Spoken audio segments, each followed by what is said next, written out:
नमस्कार, उत्तराखंड की खास खबरों में आपका स्वागत है। मैं हूं प्रियंका चौधरी। पेश हैं अब तक के समाचार। मुख्यमंत्री त्रिवेंद्र सिंह रावत ने सचिवालय में उच्च शिक्षा विभाग की समीक्षा करते हुए उच्च शिक्षा के क्षेत्र में शोध पर विशेष ध्यान देने को बल दिया है। उन्होंने कहा है कि उत्तराखंड के जनजीवन के अनुकूल सामुदायिक विकास तथा क्षेत्रीय विकास से जुड़े विषय पर शोध हो। स्थानीय लोगों की जरूरत पर हुए शोध कैसे परिणामकारी हो सकते हैं, इस पर ध्यान दिया जाए। इस दिशा में विश्वविद्यालयों के साथ ही महाविद्यालयों को गंभीरता से पहल करनी चाहिए। उन्होंने कहा है कि उच्च शिक्षा के माध्यम से क्षेत्र के हितों को ध्यान में रखते हुए स्थानीय लोगों के हित में उनके स्तर पर क्या पहल हुई है, इस पर भी चिंतन करना जरूरी है। मुख्यमंत्री त्रिवेंद्र ने वीरचंद्र सिंह गढ़वाली औद्यानिक एवं वानिकी विश्वविद्यालय भरासर के कुलपति के क्षेत्र में स्थानीय लोगों को उनकी आवश्यकता एवं उपलब्ध संसाधनों के अनुकूल प्रशिक्षण पर ध्यान देने को कहा है।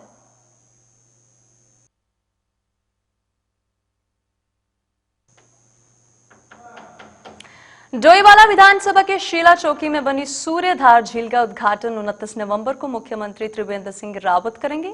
झील से पीने के पानी के साथ साथ खेतों की सिंचाई के लिए सैकड़ों गांवों को पानी मिलेगा। बताते चलते हैं कि झील का नाम गजेंद्र दत्त नेथानी ताऊ जी के नाम पर रखा जाएगा। झील का नामांकन के साथ साथ गजेंद्र दत्त नेथानी ताऊ जी की मूर्ति का भी मुख्यमंत्री लोकार्पण करेंगे। उद्घाटन समारोह में सांस्कृतिक कार्यक्रम का भी आयोजन किया गया जाएगा, जिसमें उत्तराखंड के प्रसिद्ध लोक गायक और जागरण सम्राट प्रीतम भरतवान अपनी प्रस्तुति देंगे।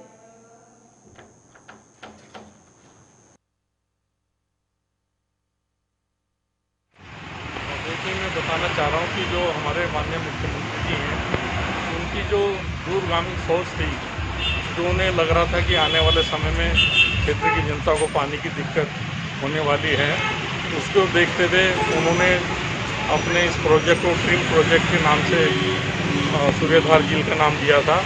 और उसी के परिप्रेक्ष्य में 29 तारीख को माननीय मुख्यमंत्री जी उस परियोजना को जनता के नाम समर्पित करेंगे। जनता को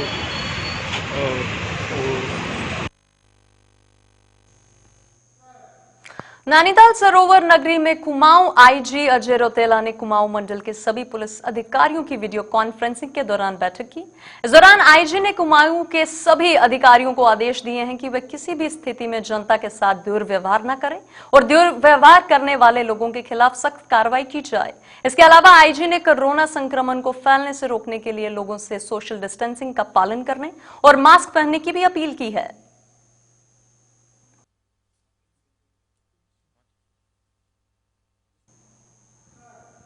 प्रदेश की राजधानी देहरादून के तिब्बती मार्केट में एक व्यक्ति की गोली लगने से मौत हो गई। घटना की सूचना मिलते ही पुलिस की टीम के साथ फोरेंसिक टीम भी मौके पर पहुंची। डीआईजी अरुण मोहन जोशी ने घटनास्थल का निरीक्षण करने के बाद कहा कि मामले की जांच की जा रही है और जल्द ही मौत का कारण भी पता लगा लिया जाएगा।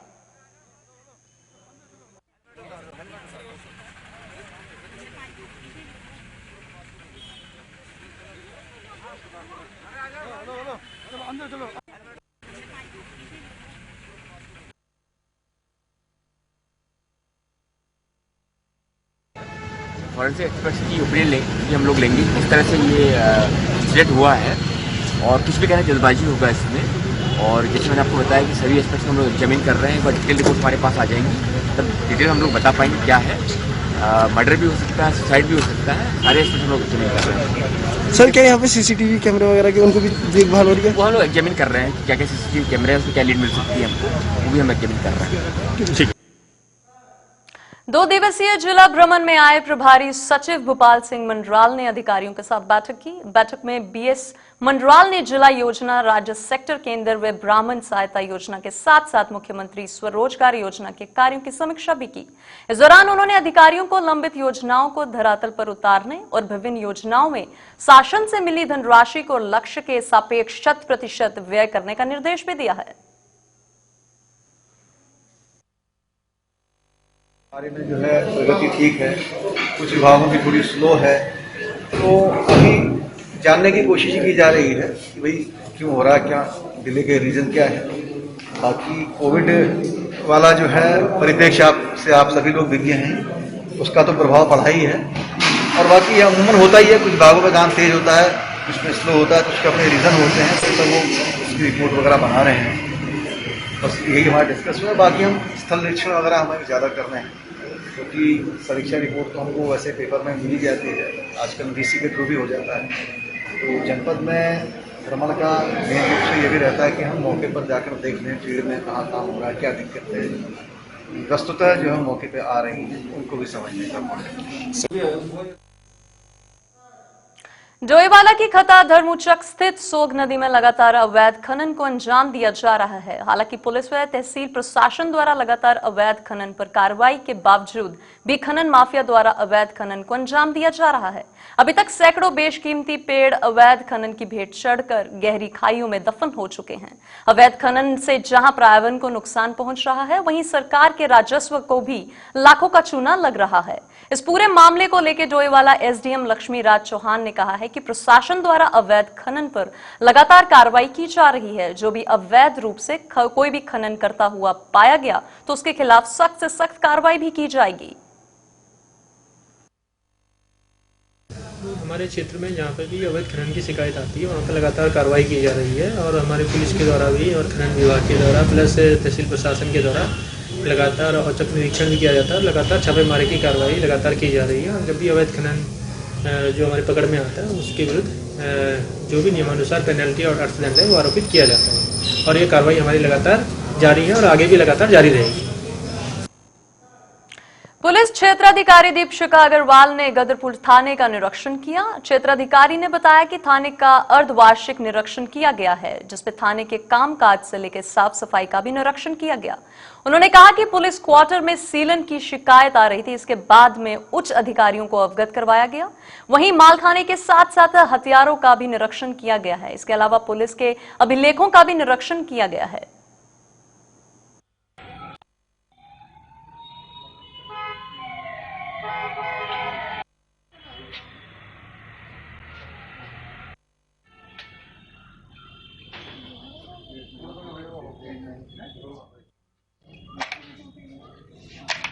अर्धवार्षिक निरीक्षण किया जा रहा है, तो इसमें पूरे थाने परिसर का क्या साफ सफाई का क्या स्टेटस है वो देखा जा रहा है। इसके अलावा जो भी आर्म्स एम्यूनिशन जो भी थाने में है उनका कैसा रख रखाव है और यदि कोई किसी में कोई भी पार्ट टूटा हुआ है तो उनको सभी की उसकी एक लिस्ट लाइन में भिजवाई जाएगी और उनको चेंज करवाया जाएगा। इसके अलावा थाने की जो भी गवर्नमेंट प्रॉपर्टी है उसको चेक किया जा रहा है और जो भी चीजें पुरानी हो चुकी है उन सभी को चेंज करवाया जाएगा। थाने के जो हमारे बैरिक्स हैं थोड़ा उसमें भी सीलन आ रही है, तो उनके लिए हम प्रस्ताव भेजेंगे ताकि उनमें भी काम रिपेयरिंग वर्क कराया जा सके। इसके अलावा थाने में जितने भी अभिलेख मेंटेन होते हैं उन सभी को अभी उनका अवलोकन किया जा रहा है और जो भी खामियां होंगी उनको पूरा कराया जाएगा। महिला कांग्रेस की पूर्व ब्लॉक अध्यक्ष विमला कांडपाल ने सोशल मीडिया पर भाजपा में शामिल होने की अटकलों पर विराम लगाया है। गदरपुर में मीडिया को संबोधित करते हुए विमला कांडपाल ने कहा है कि सोशल मीडिया उनको लेकर गलत खबरें फैला रहा है। उन्होंने कहा है कि वह अभी कांग्रेस की कार्यकर्ता हैं और भविष्य में भी रहेंगी। वहीं इस मामले पर कांग्रेस के वरिष्ठ नेता व पूर्व विधायक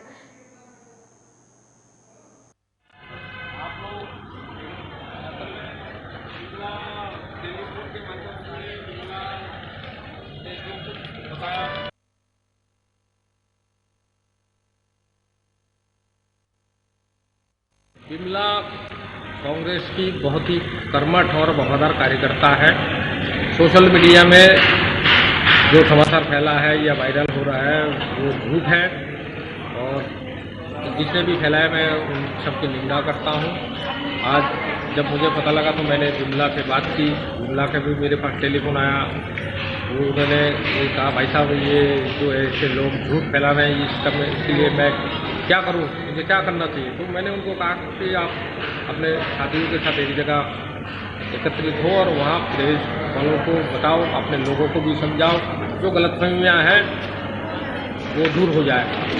फिर कुछ लोग असंतुष्ट थे, ये सच बात है, इनके पद से हटने से या हटाने से ये असंतुष्ट थे, उनसे भी बात करना था।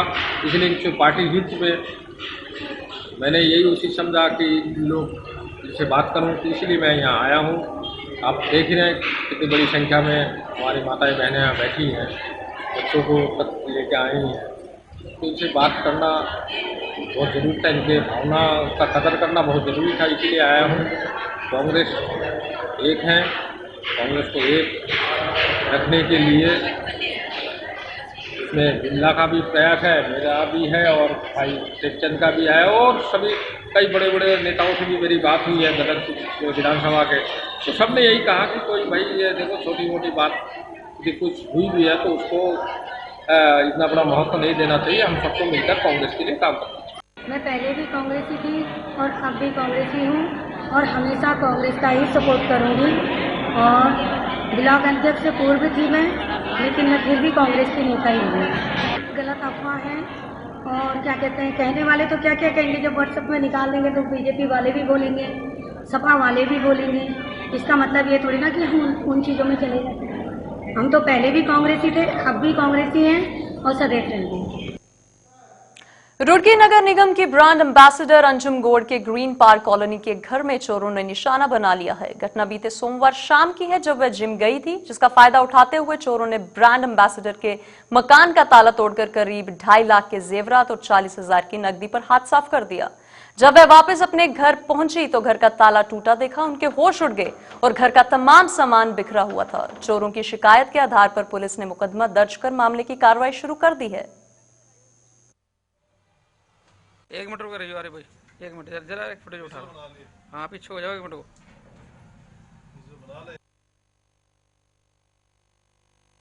अपना और वहाँ से मैं आई 8:39 पे, मैंने आगे देखा तो घर का ताला मेरे खुला हुआ, गेट मेरा खुला रखा और ताला रखा जिन्ने में खुला हुआ, मेरे टूटा ताला खुला हुआ है, जिस वजह से खोलते हैं ताला। मैं ऊपर तो मैंने देखा गद्दे मेरे नीचे पड़े और बेड मेरा खुला हुआ था।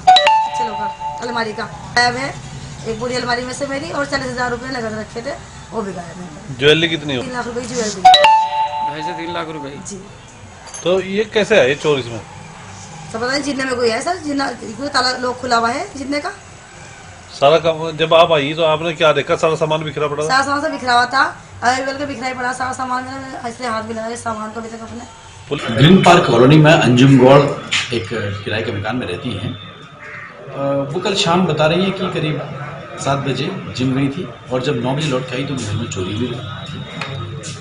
उनके घर पर जो चोरी हुई है उसमें ताला तोड़ा नहीं गया है, बल्कि ताला खुला गया है।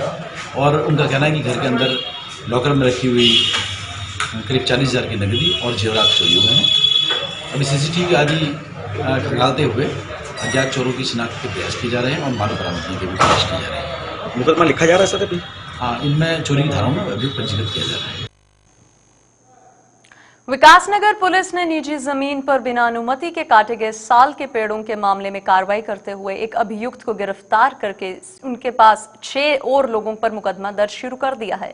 पुलिस को सूचना मिली थी कि राजवाला में बिना अनुमति के पेड़ काटे जा रहे हैं, जिस पर पुलिस ने कार्रवाई करते हुए साल के पेड़ों के 82 नग सहित एक अभियुक्त और पिकअप गाड़ी को भी कब्जे में लिया है।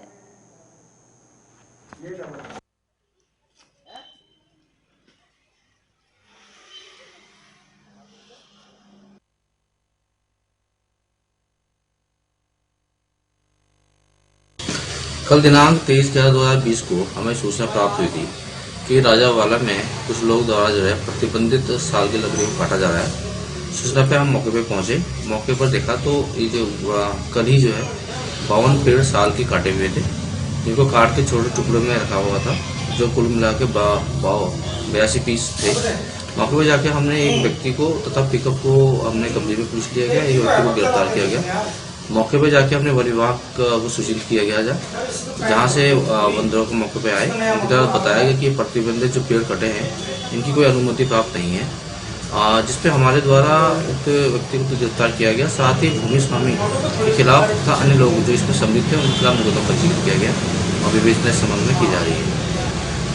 अभी कितने लोग गिरफ्तार हुए? अभी इसमें एक व्यक्ति गिरफ्तार है, अन्य 5 लोगों के खिलाफ अन्य गिरफ्तारी है। भूमि स्वामी का नाम क्या है सर? इसमें जो प्रथम दृष्टया जो नाम सामने आया है तो संदीप स्पष्ट नाम सामने आया है।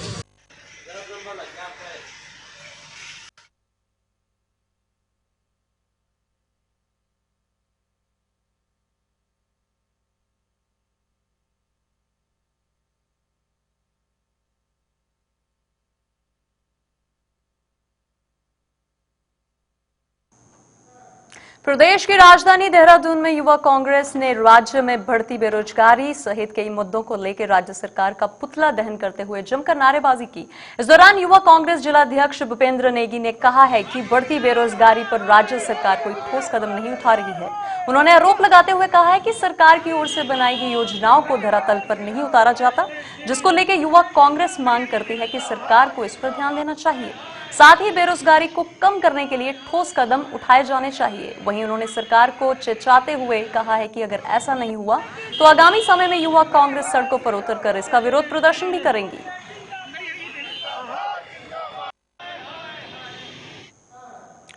विकासनगर के बाड़वाल में उप प्रधान संदीप शर्मा की कुछ लोगों ने जमकर पिटाई कर दी, जिसमें उसे काफी चोटें भी आई हैं। वहीं उप प्रधान का कहना है कि वह अपनी ग्राम सभा के नेशनल हाईवे रोड के किनारे लगी कुछ दुकानों को हटाने के लिए कह रहा था, जिससे कि गांव के कुछ लोग आग बबूला हो गए और उसके साथ मारपीट भी कर दी। वहीं पुलिस ने मामला दर्ज कर कार्रवाई शुरू कर दी है। संदीप शर्मा हूँ, ग्राम पंचायत बाड़वाला का उप प्रधान हूँ। मेरे साथ घटना ये हुई है कि हमारे बाड़वाला में NH में लोग अवैध तरीके से दुकानें लगा रहे थे और मेरा फर्ज बनता है कि मैं उसे दुकानों को बोलता हूँ, भाई लोगों को, मन का भाई हटा लो। लेकिन वहाँ के 2-3 माफिया हैं, माफिया मतलब डॉन बनते अपने आप को। उन्होंने मुझे मारा और उन्होंने बोला तेरा क्या हक बनता है, हम लगाएंगे, हमारी चलती है, हमारी सरकार है, हम कुछ भी कर सकते हैं। तो सर इसलिए अगर ये सरकार है तो क्या करें सर, और गांव के लोकल लोग हैं और मार रहे हैं सर, और हम क्या फायदा हमारा चुनाव लड़ने का, या क्या फायदा है हमारा गांव में किसी को बोलने का। हमें कहते हैं खुद कि भाई हमारे हक चलेगा, यहाँ हम चाहे कुछ भी करें। मेन रोड पे सर NH पे लगाते हैं सर। कोरोना काल में प्रधानमंत्री नरेंद्र मोदी ने सभी राज्यों को राशन पूर्ति योजना चलाने के निर्देश दिए थे, लेकिन आज प्रधानमंत्री नरेंद्र मोदी की राशन वितरण योजना में राशन डीलरों पर घोटाले का आरोप भी लग रहा है, जिसके लेकर राष्ट्रीय आदर्श पार्टी के CM ने दूसरा ज्ञापन देहरादून के DM को सौंपा है। पार्टी के राष्ट्रीय अध्यक्ष ने राशन घोटाले में राशन डिलीवरों और खाद्य विभागों पर मिलीभगत का आरोप लगाया है। साथ ही मामले की जांच SITC के किए जाने की मांग की गई है।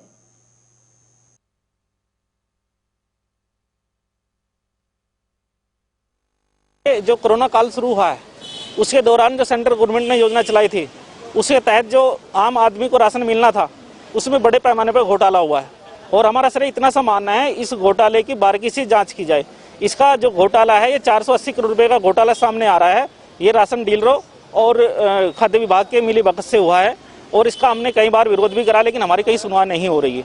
हमारा सिर्फ इतना सा मानना है कि इस पे बड़े पैमाने पर जो घोटाला हुआ है इसकी बारीकी से जाँच किया जाए और किसी भी जो सेवानिवृत्त न्यायाधीश हैं उनकी निगरानी में SIT गठित करने के बाद इसकी जांच कराई जाए। उत्तराखंड के बुलेटिन में बस इतना ही। आप बने रहिए हमारे साथ। नमस्कार।